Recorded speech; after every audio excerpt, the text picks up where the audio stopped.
এইটা হচ্ছে ফটো কাকু গিফট করেছিল বিয়েতে, তো সে বরমশাইয়ের জন্য প্যাকিং করা হয়েছিল যে এত দূরে নিয়ে যাব, তো বরমশাই আর তর্স হয়েছে না, তো এখনই ভাবছে যে খুলবে, তাই সেটা খোলা হচ্ছে।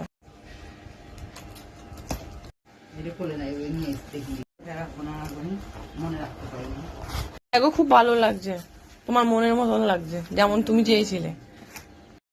মা বলছে এটা না খুললেই হতো, কিন্তু বরমশাই যে তর্স হয়েছে না যে ফটো কাকু কি গিফট করেছে সেটা দেখার জন্য, কাকু আর কাকি দুজন মিলে তোমার হচ্ছে দুজন মিলে প্যাকিং করেছিল এত দূরে নিয়ে যাব বলে, কিন্তু আমার বরের তো আর তর্স হইল না, ফাইনালি এটা খোলা হলো।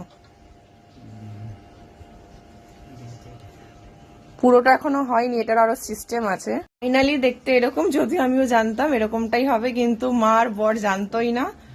Thank you so much photo কাকু, মায়ের তরফ থেকেও বরের তরফ থেকেও, তাদের খুব পছন্দ হয়েছে। মশাই বলছে নাকি ল্যাপটপের মতন লাগছে, তাই অফ করে অন করে চেক করে দেখাতে বলছে। হ্যাঁ